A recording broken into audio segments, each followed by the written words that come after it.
En 1985, mon premier reportage en Afrique du Sud pour Antenne 2.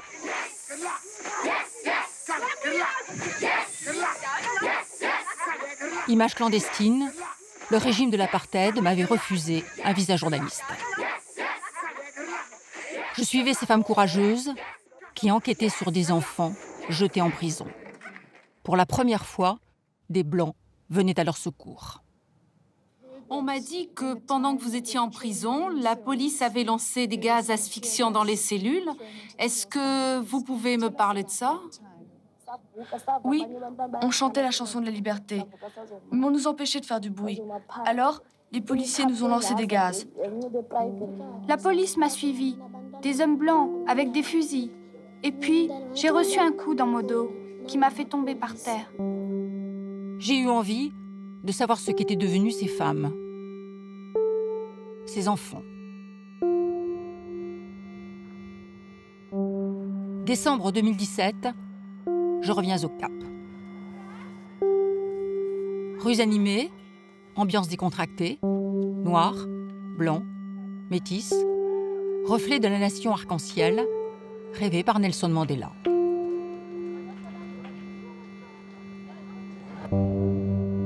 Mais sur la route de sa légende, d'autres, dans l'ombre, ont aussi écrit l'histoire.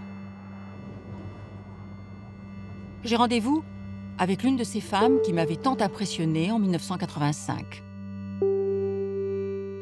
Son combat contre l'apartheid, tranché sur les peurs de la majorité blanche. C'est la première fois que je la revois depuis 32 ans. Je ne me rappelais plus à quoi vous ressembliez. Moi, je vous reconnais très bien. Vous n'avez pas eu trop de mal à trouver votre chemin? Entrez. Di Oliver a gardé la même allure, le même regard attentif. Vous ne connaissez pas ce document, Martine? Non. Il avait été publié par l'évêque catholique. Il contient les témoignages que nous avions recueillis dans les endroits où nous allions. C'est vous? Oui, plus jeune. Di militait au Black Sash. Écharpe noire en signe de reconnaissance, un groupe anti-apartheid composé exclusivement de femmes. À cette époque, il y avait, comme vous le savez, une société très patriarcale. Les femmes n'étaient pas reconnues pour la force qu'elles ont et elles ont senti qu'elles pourraient exploiter cette situation. Mais nos téléphones étaient sur écoute, comme ceux de tous les gens qui luttaient contre l'apartheid. Nous recevions d'horribles lettres de menaces, des messages affreux au téléphone. Et nous sentions que nous étions suivis. Ça faisait partie de notre vie à l'époque. Vous aviez peur? J'aurais dû. Mais non, j'étais jeune. Il y avait quelque chose à combattre et nous étions dans ce combat. Depuis l'abolition de l'apartheid, Di n'a plus de nouvelles de Kenneth, le militant noir qui avait alerté le Black Sash sur des enfants en prison. Pour les retrouver, nous décidons de revenir dans la township où elle avait enquêté. À 500 km du Cap, le désert du Petit Carreau. Posée sur cette terre aride, la township de Bongoletou, collée à la ville blanche de Oudtshoorn. Seuls les Noirs et les Métis habitent ici, faute d'argent pour vivre ailleurs. Même petite maison qu'autrefois, des boîtes d'allumettes, dit-on ici. L'école, où les enfants témoignaient, est à l'abandon. J'ai des souvenirs de poussière, mais les anciens chemins de terre sont goudronnés. La township paraît moins désolée. Première étape, la maison de Kenneth. J'espère qu'il est là. C'est grâce à Kenneth que nous avions tourné ce reportage pendant l'apartheid. Il était notre guide. Je me rappelle d'un jeune homme ardent. Dai ne l'a jamais revu depuis. Bonjour Kenneth. Comment allez-vous? Kenneth, ça fait si longtemps. Je me rappelle que vous m'aviez téléphoné pendant cette terrible nuit. Il y a presque 40 ans. Ouais. C'est incroyable. Voici Martine. Vous vous souvenez de moi? J'ai fait le reportage en 1985. Le reportage avec Dai. Et vous? Je vais vous le montrer. Maintenant, je me souviens. Vous étiez toute petite et vous écriviez tout le temps. Une danse, le toy-toy, une danse de liberté. En novembre dernier, la police l'interdit. 3 morts, des arrestations, des enfants jetés en prison. Kenneth découvre ce reportage. Le voici en t-shirt jaune. À l'époque, sécurité oblige, les noms des enfants étaient modifiés. Alors, il note les moindres détails pour retrouver les adultes d'aujourd'hui. Là, c'est Limpissé. C'est Limpissé. Pour Kenneth, un retour amer vers le passé. Il réveille ses rêves de jeune militant de l'ANC, le parti de Nelson Mandela, rêve brisé par les accusations de corruption contre la présidence de Jacob Zuma. C'est très bien ce que vous voulez faire. Il y a beaucoup de désillusions, les choses tournent mal. Je suis furieux contre le gouvernement, furieux. On dirait qu'il y a un deuxième apartheid. Quelquefois, je dis que je n'aurais jamais combattu pour l'ANC si j'avais su ce qui se passait maintenant. Moi, je ne veux pas d'argent. Je veux des gens qui parlent ensemble des problèmes. Pourquoi on ne peut plus s'asseoir et discuter? Kenneth, nostalgique du temps où sa township lui était si familière, où il connaissait tout, des problèmes de chacun. Aujourd'hui, il doit se renseigner de maison en maison. Il cherche Limpissé, la petite fille que sa femme a reconnue. En vain, elle habite ici mais demeure invisible. Problème d'alcool selon ses voisins.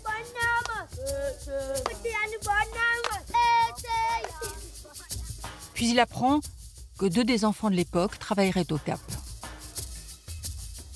Enfin, après de multiples allées et venues, Lui, c'est Mba. Il se rappelle des jours anciens.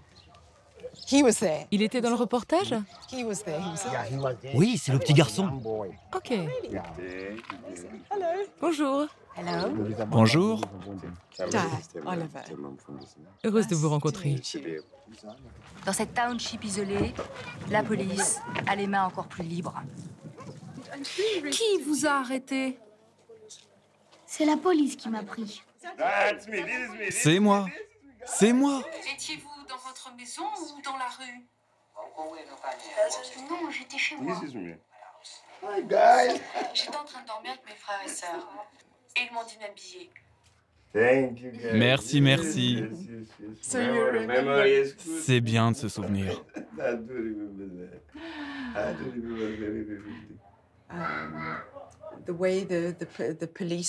La manière dont la police agissait, le fait que vous ayez été détenu en prison, ça a eu des conséquences pour vous? Cela a eu des effets terribles sur moi. La police était très dure, surtout en prison. Il y avait des gaz lacrymogènes. La police était partout dans la township. Où que tu ailles, il fallait faire attention, essayer de lui échapper. Et puis il y a eu 1994 et le grand changement, l'élection de Mandela. Nous avons été très heureux du changement dans le pays. J'ai commencé à voter, mes parents qui n'avaient pas eu cette chance aussi. Nous avions de grandes attentes, et puis nous voilà. À votre avis, quel est le problème?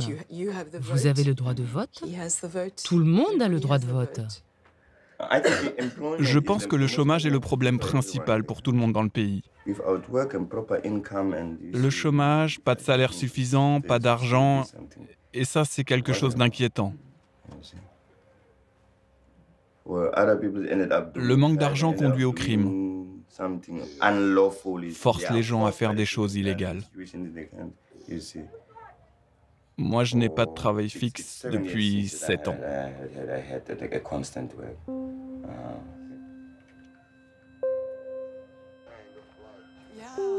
Alors Themba et son frère élèvent des chèvres dans un enclos trop petit. La municipalité leur promet un terrain plus grand. Depuis des années, ils possèdent juste de quoi survivre, une fatalité pour la plupart des gens ici.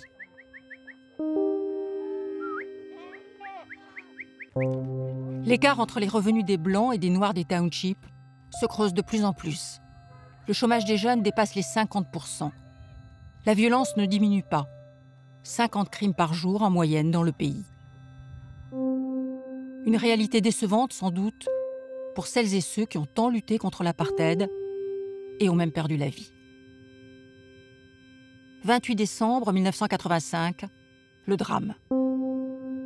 Au retour de notre reportage, Di, son mari Brian, et 2 femmes du Black Sash, Molly et Judy, sa sœur, regagnent la ville de Port Elizabeth. Soudain, l'accident, rappelé par ce mémorial. Un camion fonce sur leur voiture, Brian et Molly sont tués. Un accident troublant dans l'atmosphère violente de l'époque.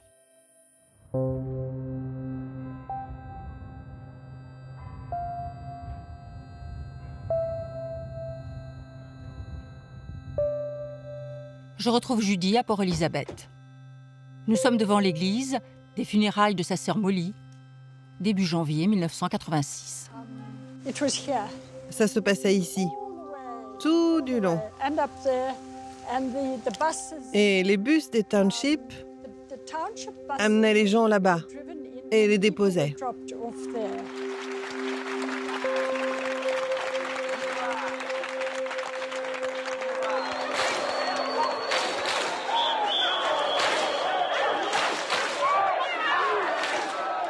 Plus de 15 000 Noirs réunis pour célébrer leur héroïne, une femme blanche qui défiait les lois de l'apartheid.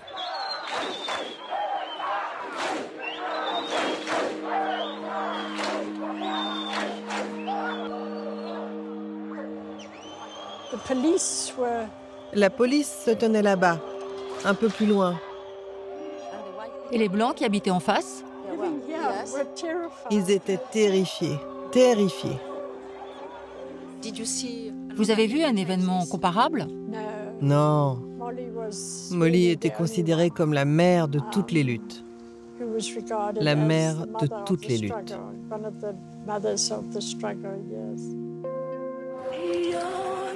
Di, blessé, pleurait Brian, son mari, son allié. Il l'encourageait dans ses engagements malgré les risques, comme le mari de Judy.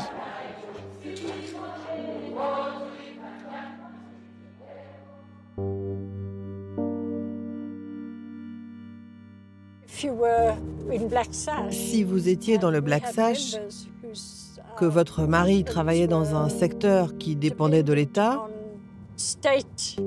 et qu'il était interrogé par la police,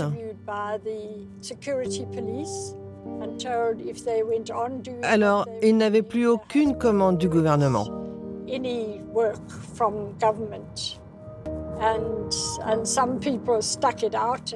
Certaines femmes étaient très attachées au Black Sash et sont restées.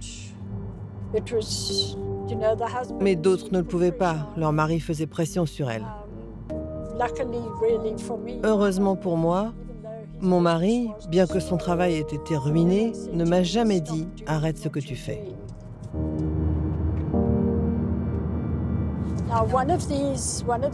Vous voyez ces immeubles?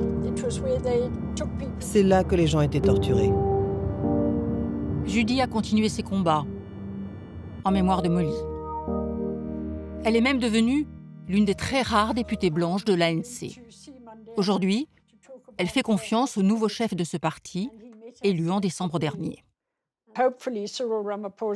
J'espère que Cyril Ramaphosa sera élu président de l'Afrique du Sud et qu'il mettra en place un cabinet qui aura l'expérience, la capacité et l'intelligence pour réaliser le nécessaire pour ce pays.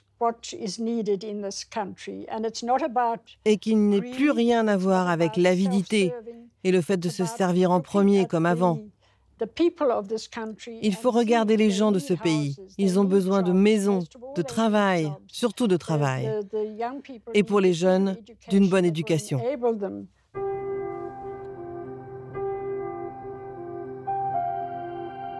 Retour au Cap. À la nuit tombée, je réussis à joindre Vuyaninati. En 1985, à 14 ans, il avait été accusé de meurtre. Désolé pour le retard. Il me reçoit à l'improviste, chez lui, pour ouvrir les portes du passé. Il n'a jamais vu le reportage. Nous étions à Bongoletou hier. Vous étiez à Bongoletou hier? Sérieusement? Oui, avec Di Oliver. Vous vous souvenez d'elle? Oui. Et on a vu Kenneth, Temba. Kenny? Temba?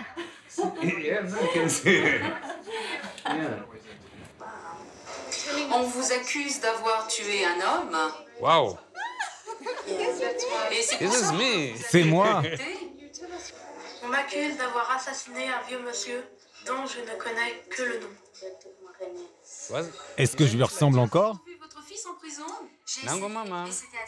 Et là, c'est ma belle-mère.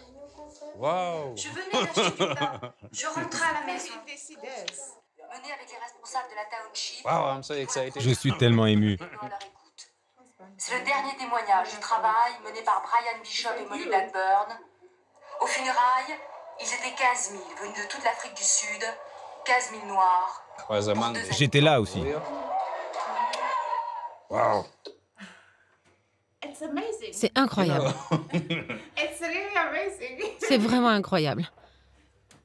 Je suis sans voix. Et il peut être fier d'être devenu procureur après tout ça. Il est devenu le procureur en chef pour toute la province du Cap.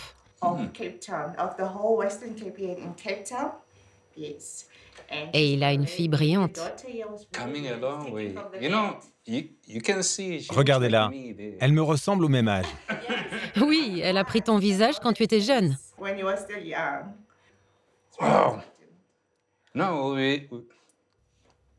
Vous savez, c'était une période terrible. J'ai été torturé, asphyxié avec des gaz lacrymogènes, battu et mis en prison tout le mois de décembre. Et maintenant, je suis là.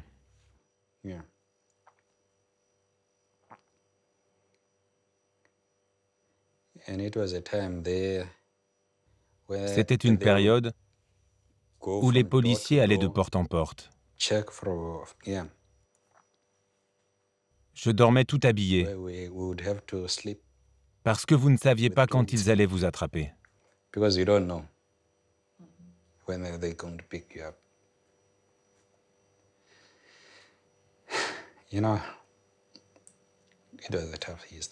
C'était très dur.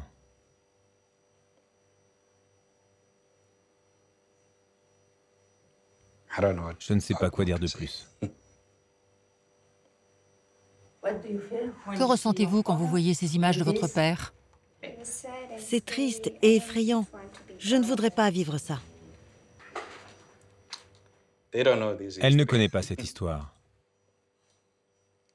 Je dois lui raconter ce qui est vraiment arrivé à cette époque.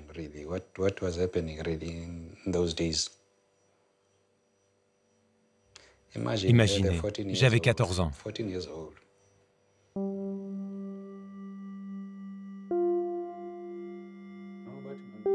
Symbole de sa revanche sur le passé, cette distinction, meilleur procureur de la région du Cap. Dans la zone rurale où j'ai grandi, la seule personne instruite était l'instituteur. Je me suis dit non, ce n'est pas possible. Je suis retourné à l'école. J'ai passé mes examens. Je suis allé à l'université. Et même si je devais travailler 2 fois plus qu'un garçon ordinaire.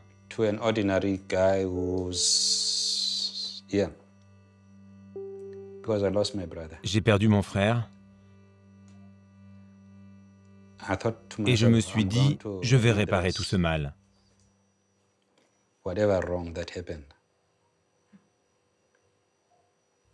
Et c'est ce que j'essaie de faire.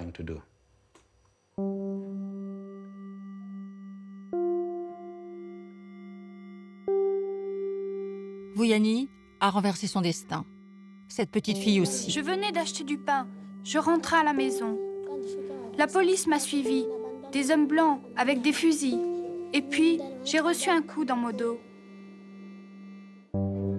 Blessée par balle, puis emprisonnée, elle va étudier, se marier, avoir 5 enfants, un métier. Mais le passé est tenace.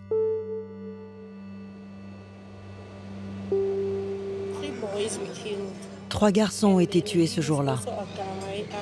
Je suis la seule fille à avoir été blessée. On avait tous le même âge, 11, 12 ans.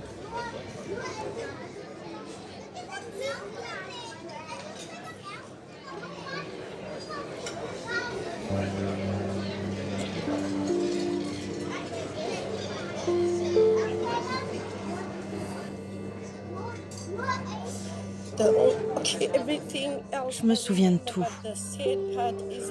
Mais le plus dur, c'était au tribunal.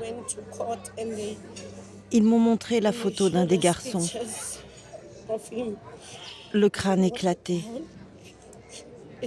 Des morceaux de sa tête par terre. J'ai vu tous les détails.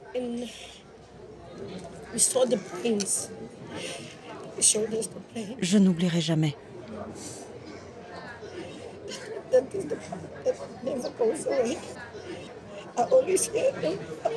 J'entends encore sa mère pleurer. C'était un jour terrible. J'étais trop jeune pour ça. C'est bien de pouvoir en parler. Ça n'aurait jamais dû vous arriver, jamais.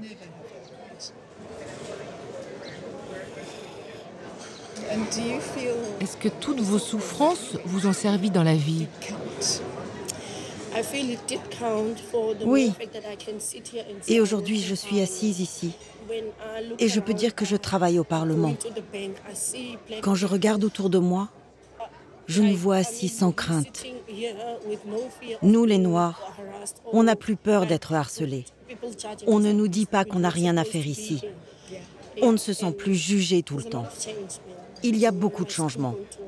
Mes enfants vont à l'école avec les Blancs. Ce n'est pas comme avant.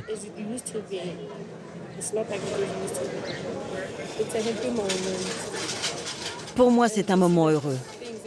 Les choses changent. Les choses changent. Mais pas assez vite, selon Di Oliver. Elle milite toujours pour effacer les cicatrices de l'apartheid. L'une des plus visibles, cet immense terrain vague au milieu de la ville du Cap, habité jadis par des dizaines de milliers de familles de métis, expulsées en 1966 à coups de bulldozer. Depuis, Di et ses amis, malgré les difficultés de l'âge, défilent ici chaque année pour exiger leur retour. Les femmes du Black Sash m'offrent un double cadeau. Une leçon de courage autrefois, une leçon de ténacité aujourd'hui.